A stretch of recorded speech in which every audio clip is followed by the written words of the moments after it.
Hey guys, it's Sim and this is Pro Wrestling Unlimited as we are here on the 23rd of October 2020 to talk about everything that went down tonight on Friday Night Smackdown.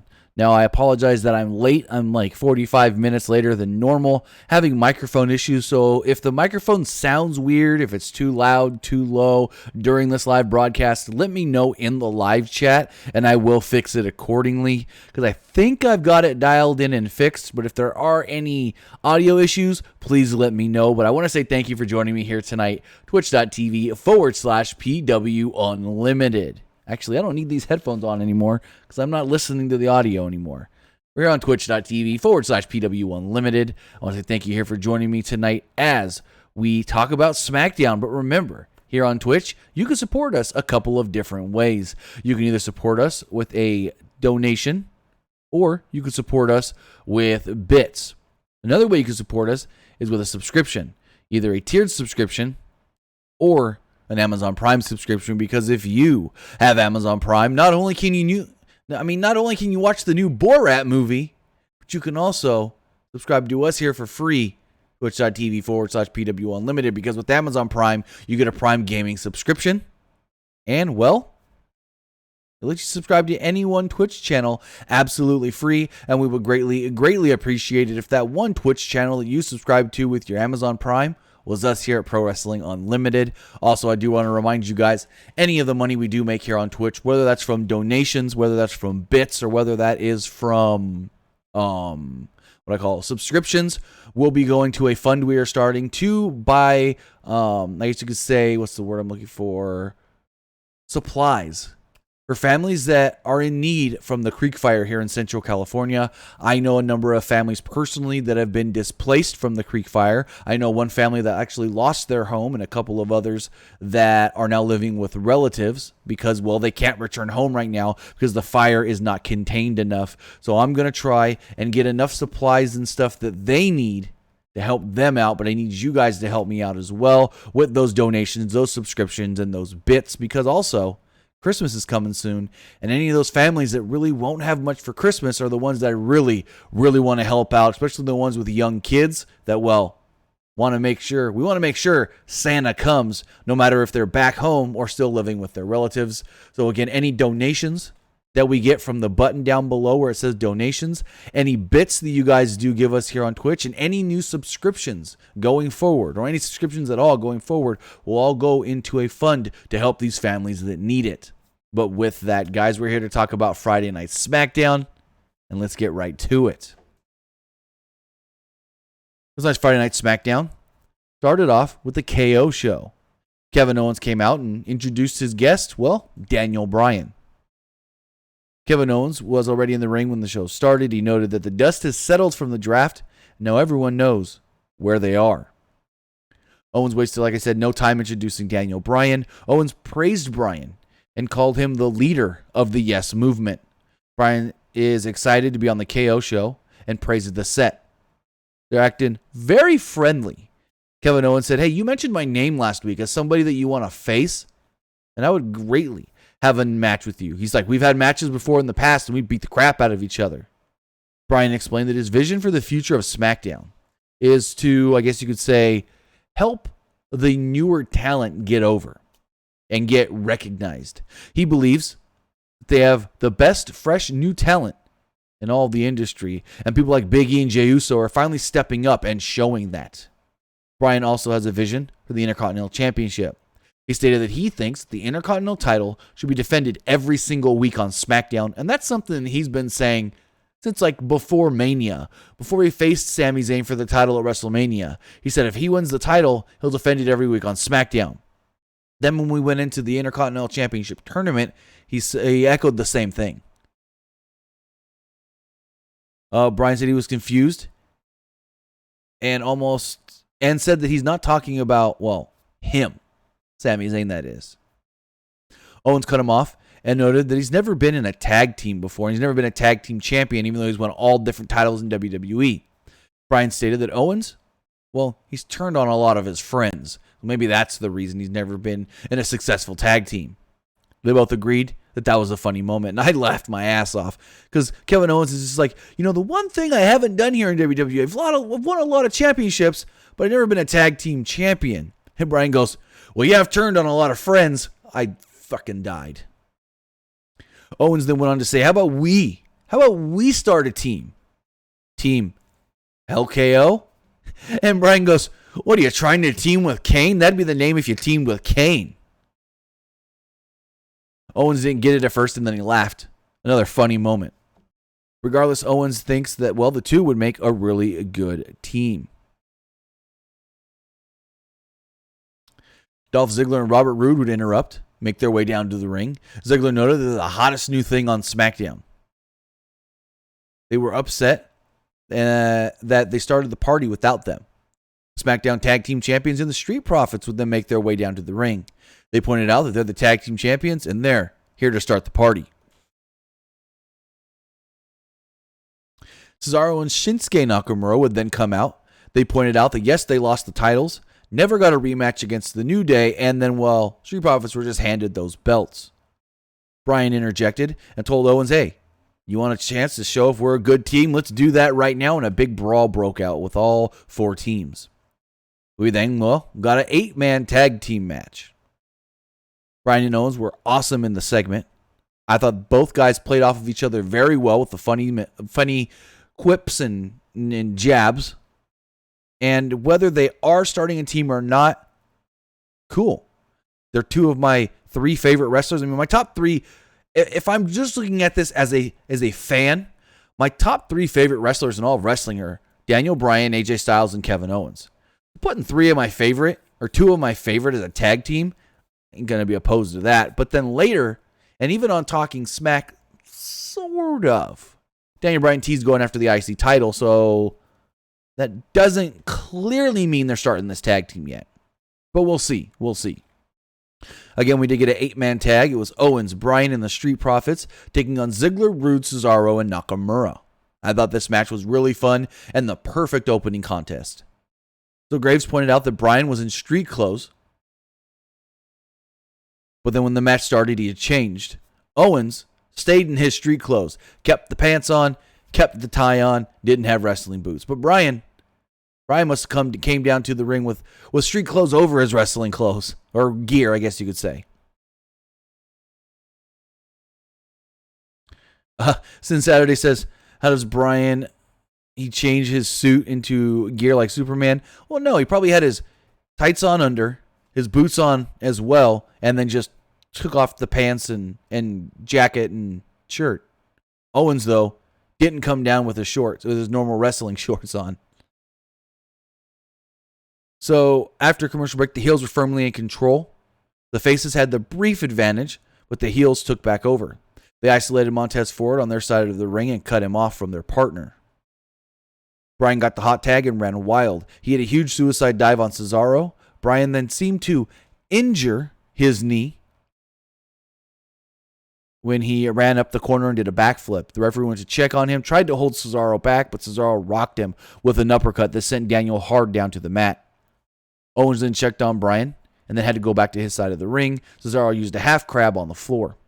Back from another commercial break, the heels were firmly in control as they worked over Bryan's injured leg.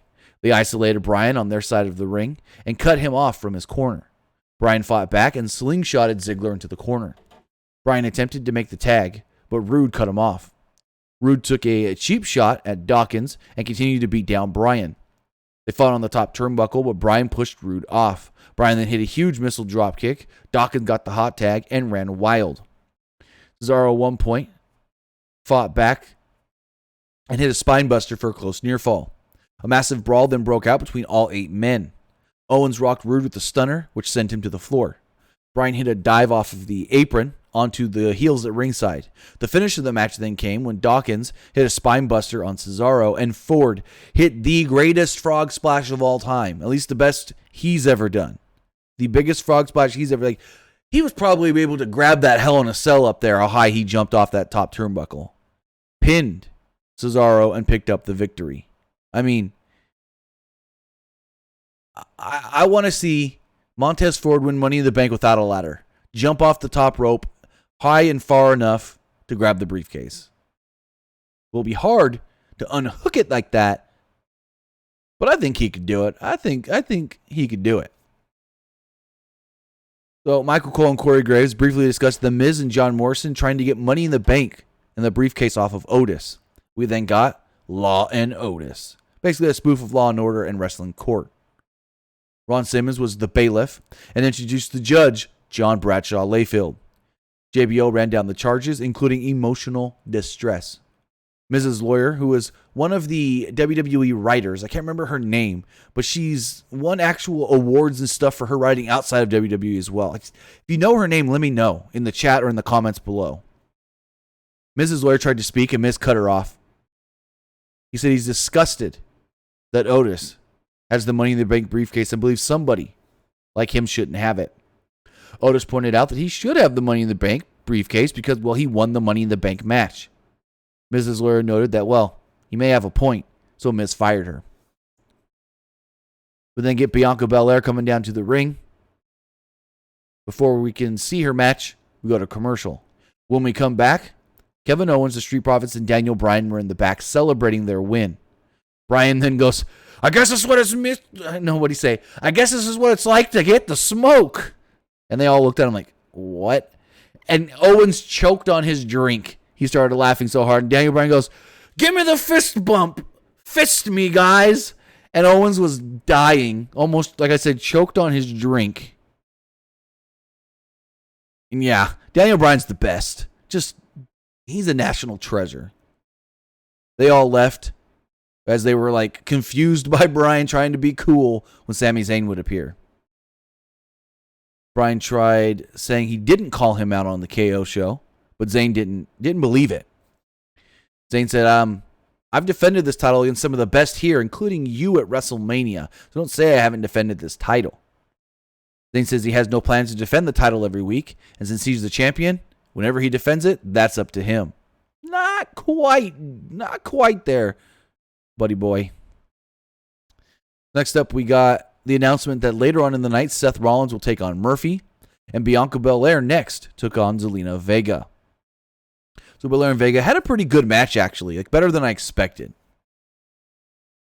Excuse me. The two worked hard together. It was mostly, though, a showcase for Belair. Vega had the early advantage, but Belair took over. She did a flip and ended up on her feet after being, I guess you could say, like, not quite monkey tossed, but kind of flipped around by Vega. Vega then tried to get away, but Belair dragged her back into the ring. Vega rocked Belair with a kick to the head. Belair quickly regained control and in a very impressive spot.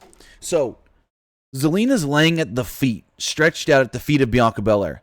Bianca grabs her, pulls her up a little bit, like, all right, I got my grip, and does like a clean and jerk where like she's got her like this, and she whips her up like this. She then lifts her up over her head. I'm like, holy crap, this chick is strong. She then dropped her on the top turnbuckle. Zelina barely got to her feet when, well, Bianca hit the KOD and picked up the victory. After this match, they let us know next up, Lars Sullivan. So Kayla Braxton, before this match, interviewed Shorty G. She asked him why he wanted to face Lars. He pointed out that he can't get drafted to Raw, he can't get drafted to Smackdown, so well, he wants to prove himself by calling out somebody like Lars Sullivan. Total squash match. Lars dominated the entire match. Shorty G attempted a crossbody off the middle turnbuckle at one point, but Sullivan caught him and hit a follow-away slam. Sullivan then launched Shorty G into the air and slammed him on the mat. Shorty G fought back and poked Sullivan in the eyes. Sullivan hit a rolling Liger kick into the corner. No, Shorty G hit a rolling Liger kick into the corner. He attempted a second Liger kick, but Sullivan moved. Sullivan then tossed Shorty G across the ring and hit a vicious clothesline.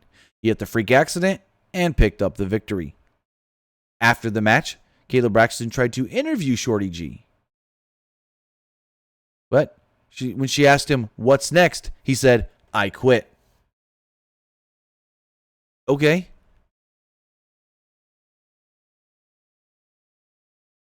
In the back, Elisa Shanti felt bad for Shorty G.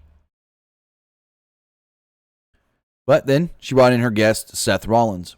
Rollins noted that he's a leader and Murphy is a follower. Tonight, he is going to define Murphy's role.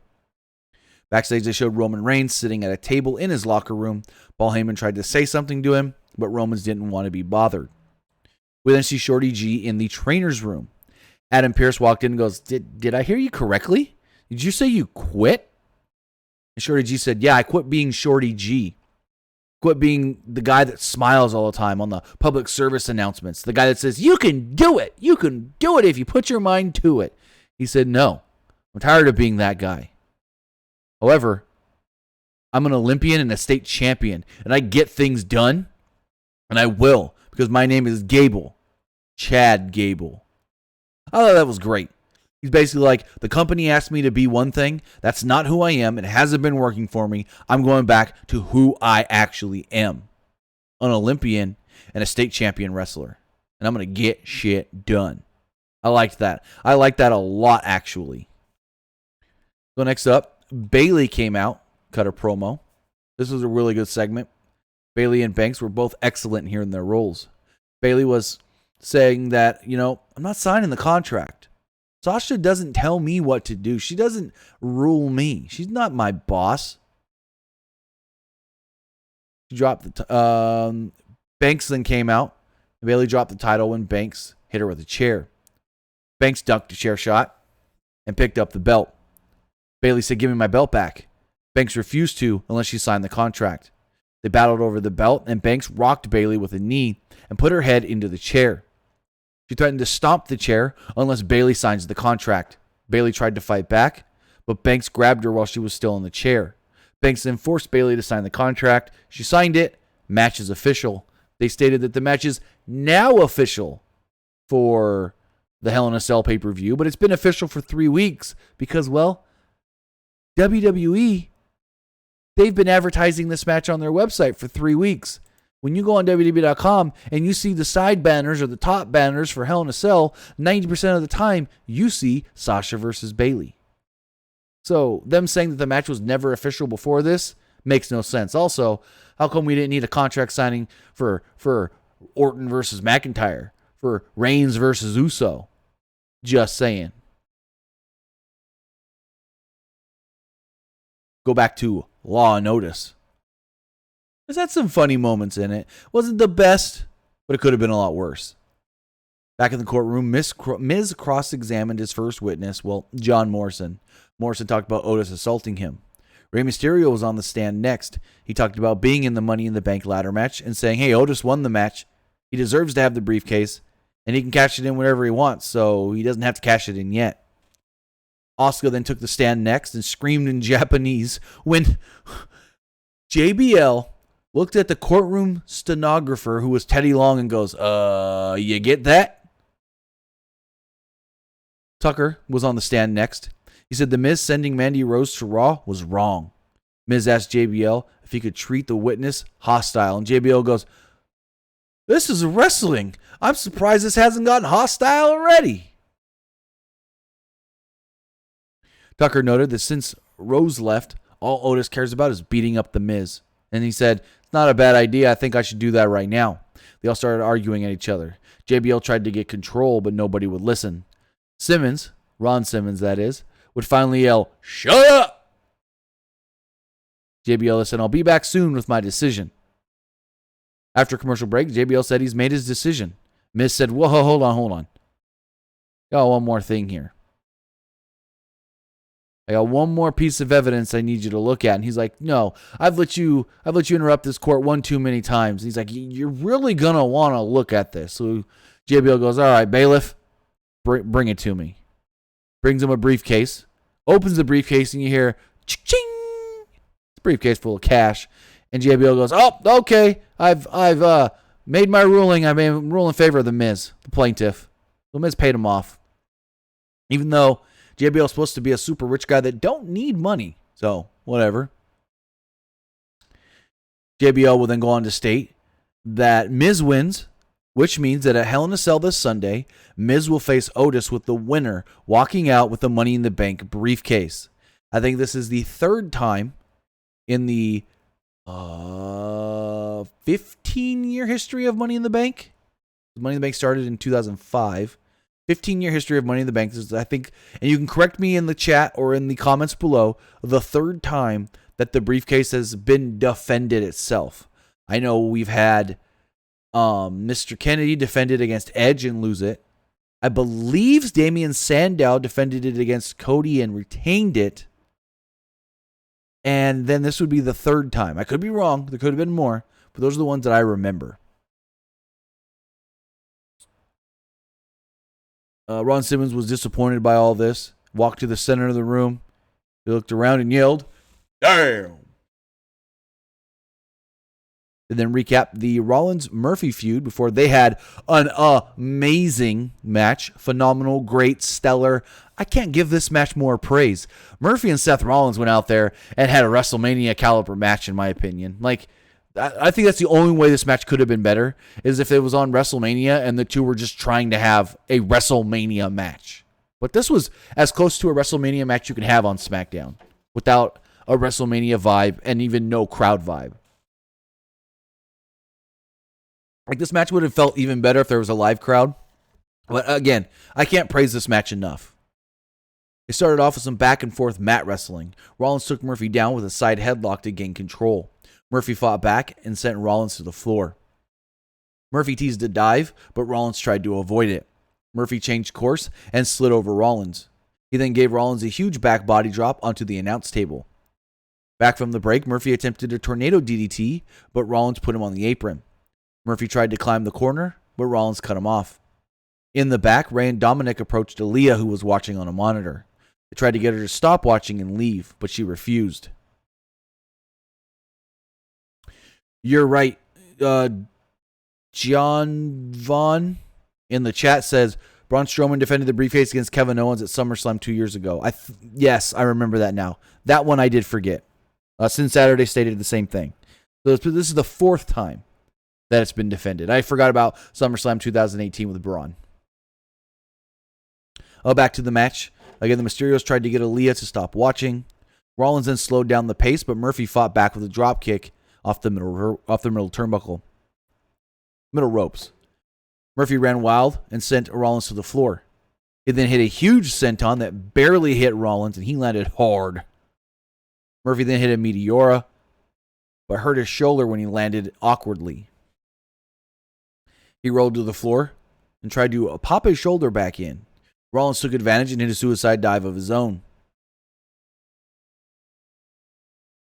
He followed this up with a springboard knee for a close near fall. Rollins continued to work over Murphy's arm. They went back to the Mysterio family backstage. They did a close-up of Aaliyah, who was devastated that Murphy may have been injured here. Back from a commercial break, Murphy hit a super kick into the corner and attempted a running powerbomb. But his shoulder gave out. Rollins recovered and hit a buckle bomb in the corner. Rollins attempted a curb stomp, but Murphy countered into a drop kick. Murphy's shoulder gave out yet again, and Rollins regained control. Rollins screamed in Murphy's face. Murphy had heard enough and rocked Rollins. Murphy then rolled up Rollins for a near fall. Rollins fought back and hit a broken arrow for a very close near fall. Rollins attempted to stomp again, but Murphy avoided it. Murphy lifted Rollins, but his shoulder gave out once again. Rollins then slammed Murphy down shoulder first into the curb stomp and picked up the victory. After the match, Rollins grabbed a kendo stick from under the ring. He got back in the ring and was yelling at Murphy, saying, "This is what you deserve. This is what you get." And Aaliyah would make her way down to ringside. Aaliyah tried to plead with Seth to stop. Seth looked at Aaliyah, smiled, giggled, laughed. Well, not really giggled, but smiled, laughed maniacally, and began to hit Murphy with a kendo stick. Aaliyah would jump into the ring and shield Murphy with her own body. This is when Dominic would run down and try to stop his sister. Rollins would then attack Dominic. Rey would then run down. All hell broke loose. Kinda. Rollins would finally leave when Rey jumped into the ring. They held Aaliyah back, but she didn't want it. She went straight over to Murphy to check on him and his shoulder. Dominic said, "Why did you even bring her here?" And Rey goes, "What do you mean? She's here. She wanted to support you." He goes, "No. Why did you bring her here at all?" Basically, Dominic was like, she didn't need to come with us to Florida. She could have stayed home in San Diego. That's basically what Dominic's telling his father. Like, don't bring her here next week. Don't bring her here with us next time. And, I mean, to a point, Dominic is right. If Ray doesn't want Aaliyah to get involved with the Murphy stuff, you keep her home. It's not the fact of why did she come out to ringside. It's why did you bring her here at all? Why did she come with us from San Diego? And like I said, Dominic's not wrong. He's really not. I thought this was well done. I thought all of this has been well done. And I said it on social media. When Rollins first started the Messiah gimmick, I thought it was dumb. I thought it was hokey. I thought it was corny. And they tried too hard to make him seem like a evil preacher, pastor, minister guy. But the more and more Seth grows this character and it evolves into just a heel that thinks he's better than everybody and that everyone should believe what he believes in, it's gotten a lot better, and I actually adore it. I love Seth Rollins as a heel. I think Seth Rollins does some of his best work as a heel. When he was back with the Authority, he was an amazing heel. He makes a great babyface, like an amazing babyface. But he's the type of guy that can play either role perfectly. He can be the babyface of all babyfaces, but then he can be the I hate him so much more than anybody ever heel. And you don't find that in too many people. You don't find too many people that can play the best of heels and the best of babyfaces. So, I really, really like that. They then recapped the angle between Roman Reigns and Jey Uso from last week before, well, Roman Reigns came down to the ring. Roman came down to the ring with Paul Heyman, but before he can speak, who he thought was Jey Uso interrupted him on the screen. He was wearing an Uso hat and an Uso face covering deal. A bandana covering his face. He was sitting in Roman's locker room at his table. Uso noted that the room is excellent and thought they used to be cousins. He mocked Reigns and told him not to ask him any questions. He said, "Ask my brother Jey. He's right behind you." Roman Reigns would turn around. Jey Uso would attack him, and it would be revealed that Jimmy Uso was actually the one speaking on camera. Jey attacked Roman, and the two began to brawl in the ring. Jey ran wild and grabbed a chair. Roman kicked Jey and booted him in the face.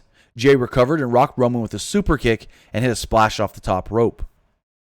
Jey ran out of the ring and celebrated at the top of the ramp with his brother Jimmy. Reigns was in pain and grabbed the microphone and he spoke. Reigns noted, "If I quit, I won't be the champion. I won't be the face of the WWE. I won't be the head of the table, and that won't be good." Reigns said that when he makes Jey quit, it's all over for him. Because if Jey quits at Hell in a Cell, he's kicked out of the family. And not just Jey, but his whole family. His brother and his family. Their kids and their kids to come after them. Not only will they be kicked out of the family, their wives, their children, their grandchildren, all will be kicked out of the family. Reigns stated, "You may be able to make me say I quit. There is that chance. But that won't be good. Won't be good for the family. I'm going to make sure you don't." Reigns stood in the ring as the cell lowered down. Jey would walk down, and when the cell finally slammed down to the ground, Jey climbed up the cell. Didn't climb to the top for some reason. Got about halfway up. Just stood there about halfway up the cell and stared at Roman. Michael Cole and Corey Graves stressed that if Jey says I quit, then the Usos are out of the dynasty. They are out of the bloodline. Great segment. I mean, everything they've done with Jey and Roman has been spot on perfect, which is very shocking to me that WWE has got a storyline that's going this great. But then they may have messed it up. Because less than 30 minutes later, Paul Heyman was on Talking Smack. And Paul Heyman said, if Jey Uso says I quit at Hell in a Cell, he will then be forced to join Roman Reigns and to do his bidding and to do what Roman tells him to do. So did they change the stipulation in less than 30 minutes? Because the stipulation was, if Jey loses, him, Jimmy, their wives, their kids, they're all out of the family. But then according to Heyman, if Jey loses, he must, I guess you could say, align himself with Roman, agree that Roman is the tribal chief, and do whatever Roman tells him to do. So I was confused on that, exactly what the hell that all meant. Did they change the stip? Did they not? I really don't know what's going on with that, but it leaves it up to interpretation maybe. I think this match should be the main event for Hell in a Cell, and we'll see where it goes. But with that, that was Friday Night Smackdown. Remember, guys, if you want to be part of the show, you can do so by texting in to 510-906-1341. Again, that's 510-906-1341. We do have a couple of text messages here. This first one states, do you think with the statement Daniel made tonight, that is them slowly making a transition of KO back to a heel, or do you think they ultimately win the tag titles? In the end, after all, I believe that's the only title KO has still yet to win on the main roster. Well, Kevin Owens hasn't won the quote-unquote WWE title. He's been the Universal Champion, but not the WWE Champion. He's won the U.S. title. He's won the Intercontinental title. 24/7 title, I don't think he's won that, but that doesn't matter. Let's see. Yeah, that's the only title I think on the main that he needs to win. I don't think it's teasing a heel turn. I don't know if it's going to lead to them being a tag team. So, we'll see. Give me 1 second, guys. I'm going to look something up here.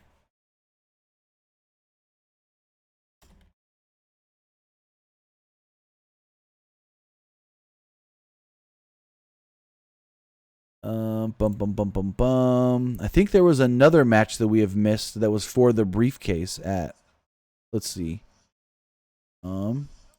Yes.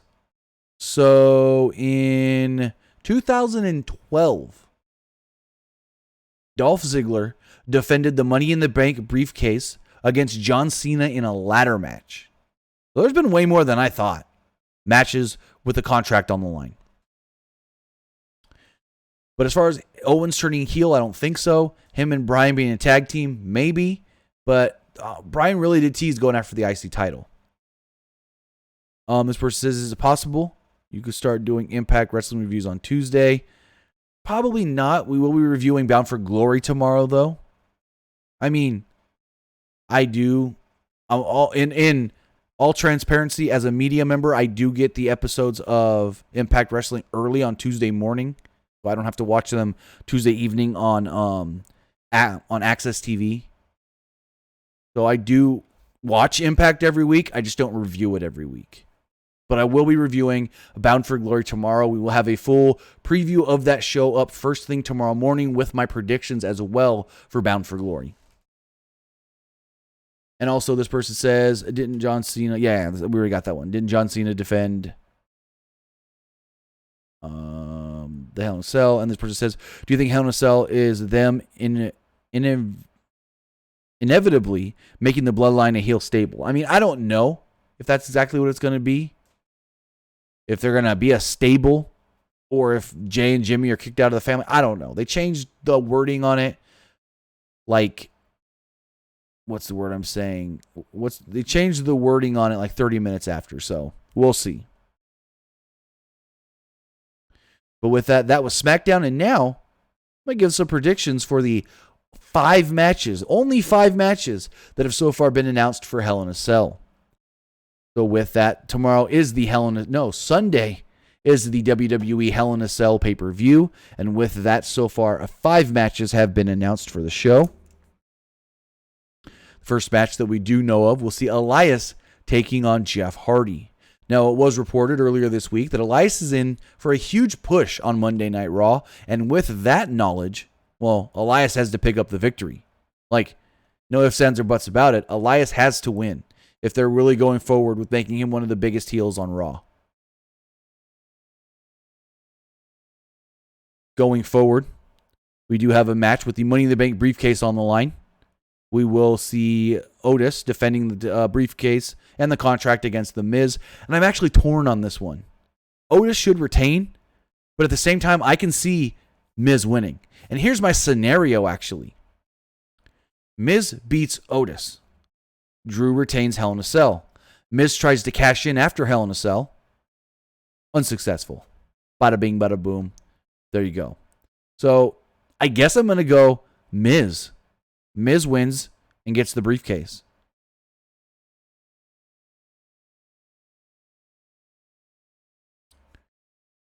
The next match we do have is for the Smackdown Women's Championship with the Inside Hell in a Cell. Sasha Banks challenging Bayley. I don't want to see the reign of Bayley end, but I think it's time. So Sasha Banks is going to get that belt. I don't want to see Bayley's long title reign end. I really don't, because Bayley's been amazing as a champion. But I think it's time Sasha wins. Next up with the WWE Championship on the line.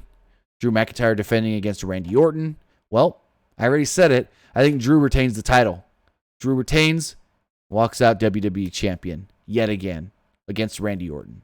And finally, with the Universal Championship on the line inside Hell in a Cell in an I Quit match. Do I have to make a prediction? It's Randy. Or not Randy, it's Roman. Roman Reigns is going to beat Jey Uso. There's no ifs, ands, or buts about it. Like, I don't know why I would even have to predict that. Roman Reigns is going to win, walk out, the tribal chief, the leader of the family, the Universal Champion. Interesting that only 5 matches have yet to be announced for the pay-per-view. But with that, if we do hear anything further regarding the Hell in a Cell pay-per-view this Sunday, we'll have it for you right here on Pro Wrestling Unlimited. But with that, guys, I want to say thank you for joining me here, twitch.tv/PWUnlimited, talking about SmackDown, a little bit of Hell in a Cell. Remember, you can follow us on Facebook, facebook.com/Pro Wrestling ULTD. Follow us on Instagram by searching for Pro Wrestling Unlimited, and follow us on Twitter at PWUnlimited. Remember, if you missed any of tonight's show or any of our previous reviews here on Twitch, you can catch those at youtube.com/Pro Wrestling Unlimited. Have a good night, guys, and we'll be back live tomorrow night for Impact Wrestling Bound for Glory. We'll see you then.